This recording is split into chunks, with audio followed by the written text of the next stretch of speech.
Hello YouTube, this is Bowtie Zombie 96, and I have something special for you in my mind, a deck profile on Nekroz that uses the Seal of Orichalcos. Now, just to let you guys know, as as dumb as that sounds, and like everybody already knows that if you run Nekroz, you're gonna need to run as much as possible without siding in or splashing in anything that doesn't need to be there. For this deck, I didn't really go for that approach because, one, I didn't have everything I needed for the deck, but I found out that it didn't really matter because even if I did have a mirror match against other people, I won anyways. But here, let me go and show you how I built this deck, and I've topped 3 times on my locals. I've pretty much gone undefeated and lost once just because of a couple misplays, but I'm planning to bring this to regional soon. The next one here in Utah, upcoming March 7th. So here, let's go. So right now, you obviously have your 3 Bryanak.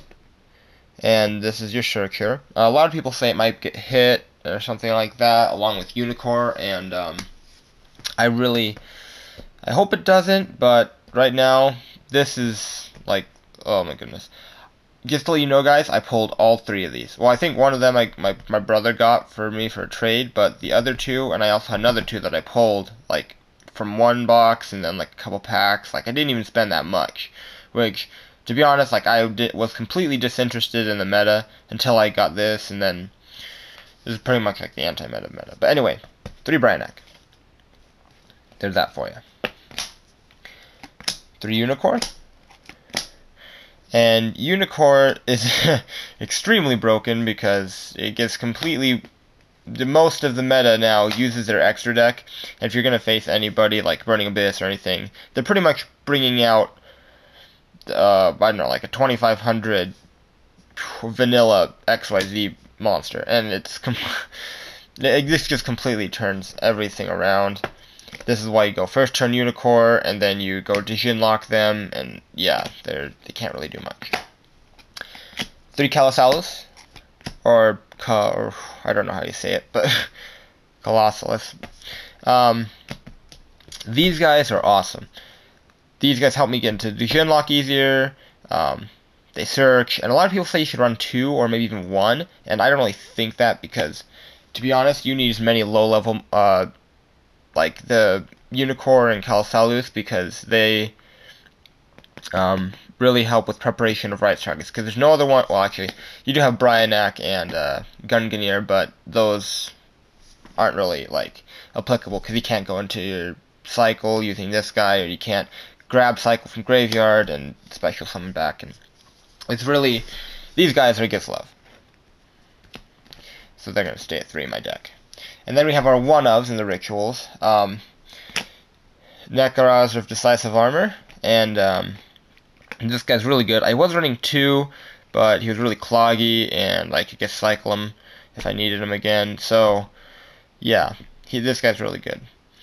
And with the Seal of Orichalcos on the field, I'll get into this later, but oh my gosh, he's 3800 and he can't be stopped. Even if Towers was on the field and uses effect to minus everybody by 500, I still got over. I destroy Quick Forts with this deck anyway, so Valkyrius. And he's at 1 because of the sole fact that I only have 1, and it's for some reason really hard to get. Nobody wants to trade me it, and I won't want to buy it because it's just too much. Nekroz of Gungnir, or Gungnir, I don't know, a lot of people say it different ways, but this is really good. Usually I get my whole play set up, and then the last ritual monster that I get to my hand by Herald effect, I add Gungnir or Trishula, and this pretty much saves me from like Dark Hole or anything that would destroy my monsters, and then they would have to pretty much just scoop because I have my setup, and then they would have to set down, but I already have my setup at the first turn. If I go first turn, that's the thing. And Trishula. It's a wonderful card. Banishes everything. I contemplating putting at 2. I don't even have 2, but I don't know. I guess right now everything for this deck runs for me good, and it doesn't really matter what you guys like, how you really do things, as long as you run the. Well, this is Yu-Gi-Oh! You can make the deck however you want. But okay, then the obvious. Mongoose. Mongoose, the Search, they're great. And pretty much 90% of the time, I don't really use them for their ritual effect, because I just add Bryonic to my hand, and it gets, yeah, he gets searches for everything, and he's awesome. Senju of the Thousand Hands. Awesome card. A lot of people didn't think it was gonna, or thought it was gonna get printed alongside with Manju, but they didn't, and so I have a ton of them sitting at home, and it's just like, wow. I'm so glad I had them. I do have a third one, but I don't think it's necessary because I already have enough search power as it is. Shrit. Strategist of the Nekroz. He's awesome. Adds warriors to hand, Trishula, Bryonic itself, which is amazing, because you could do that, and if you don't have anything else to tribute on the field or in the grave, use himself again, which is awesome. He fills a full requirement for all Nekroz monsters, and he's just awesome. Okay, Releaser of Rituals. A lot of people put him at 1 or even none, because he really isn't that. Well, actually, people put him at 1 most of the time, but I put him at 2 because of a couple of reasons.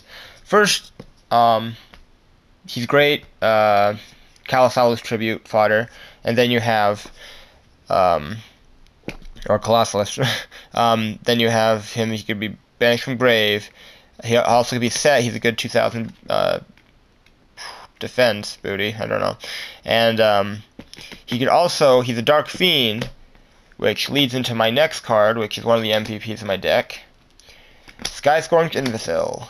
This card is freaking amazing. They're beautiful ultimate rare. Yeah. I'll show you a close-up of some of the cards. But so, just in case you guys don't know the effects of this, let me read it to you. I run light fairies and dark fiends, and just take that into account when I read this effect. Okay, so this card cannot be special summoned, which doesn't really matter. If you tribute summon this card, tributing one of the following monsters, it gains this appropriate effect. A light fairy monster negate the effects of spell cards. A dark fiend monster negate the effects of all trap cards, which is really broken. It gets, if it's trap cards, it gets through breakthrough skill, gets through everything. Like, it gets negates the effects, period, of trap cards. And it's dumb. And spell cards, if it's a light fairy. So you could, against a mirror match, this is really good. You have that random Manju or Senju left on the field, and they didn't attack over it. Tribute that. Boom. No spells. Of course it like sort of screws you over, but it really doesn't matter if you're like have that advantage, because you negate the spells versus him negating the spells, and you have that monster on the field. He's 2200, and if you tribute him to negate the traps, and you had the Seal of Orichalcos on the field, it's 2700. And those are awesome. Okay. Seal of Orichalcos, which is freaking awesome. I love it so much. Like, I have millions of these. I collect them. Pretty much, if you don't already know this effect, you can only activate it once per duel. But if you do the Invincil, you could activate it again, then blow him up somehow, and then you could activate it again. But I only run 1. I was running 2, but it was cloggy. So 1 and a terraforming. Just so I could grab it. So I have the 2 out of 40% chance of me drawing into this every time. So it's really good. Even if they wipe their field or your own field, like usually you have to activate this first. Anyway, so increases all your monsters by 500 attack, and you have in the case of 2 attack position monsters, like let's just say you had these 2 monsters on the field, and or like example, like they wanted to attack into your Colossalus, and because he was Dijin locked, you Dijin locked with the Colossalus, and you had like Unicorn on the field. For 1, he's increased 2800. Colossalus is 1700, but in the case of 2 attack position monsters, or even more, you can't attack the one with the lowest attack. So they want to attack into that, they can't. They would have to target the one with the highest attack, which is really, really good. Even if you had decisive armor on the field, decisive armor is going to be 3,800, and they would have to attack that before anything else. Well, they could attack like the 2,800s, but not your Dijin-locked monster or the monster that, I don't know, whatever you want to defend that has the lowest attack. Really good card. There's my spells right now. I practically run no traps. So, Terraforming, really good. Adds, I don't know, Astral Pack. It's the hollow one, if you can't see. Okay. Regeki, obviously the staples. Regeki, Snack Heal, Dark Hole. That's pretty much what it is. I'm so glad I prepared for this. I don't like when Snack Shield came off the ban list. This card's so broken, but when Snack Shield came off the ban list, I had like 3 of these lying around because I like collecting the ban cards, and like they're all in ultra rare, which is really beautiful. Unfortunately, not first ed, but really good. So there's those for you, destruction and everything. Sometimes I run 2 Dark Hole. I'll tech that in if I need mass destruction, but I don't need it primarily. Kaleidoscope. Run that at 2. I found out that you could actually, pretty much all these cards you could use to tribute monsters from your hand. I thought Kaleidoscope was only you could tribute monsters from your extra deck, and which was really not, wasn't that good. But now I know it's better. It's 10 times better. You get Herald to the graveyard, and overall it's a really good card. And yeah, you run those at 2. Well, I do. Run Cycle at 2. I'm still experimental with this because I want to run it at 3, and because it's really good because after everybody's sent to the graveyard and everything, and it's late game, you're going to need an extra one in your deck, and it's really good. And I think I might be replacing my 3rd Nekroz Mirror that I play in this deck for a 3rd Cycle instead, because you need as many of these as possible, because late game, like, somehow you run out of everything. You're going to want as many, or extra ritual spells. Okay, you got Nekroz Mirror, 3 of them. Again, I was trying to say that I might want to run 2 of him, and then, or 2 of these, and then 1 more cycle, but Nekroz Mirror, awesome. Also good late game. You have everything in your graveyard. You only have like 1 ritual monster, and you have nothing to bring it to your hand. You add, or you have this in your hand because you banish. Use the effect because they all have the effect of banishing themselves with another Nekroz monster, and then you add any ritual spell to your hand.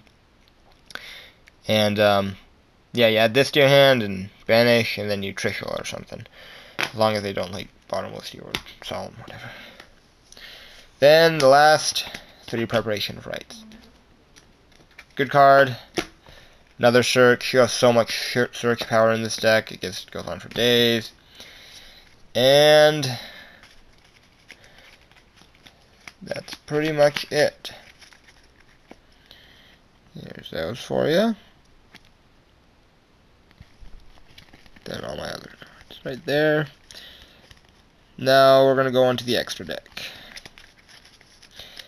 My extra deck's pretty sad. Just your 2 Heralds and a Bliss Dweller, because why not? It also increases water attack by 500, but it doesn't really matter when Unicorn's on the field. And it negates graveyard effects. Still pretty good.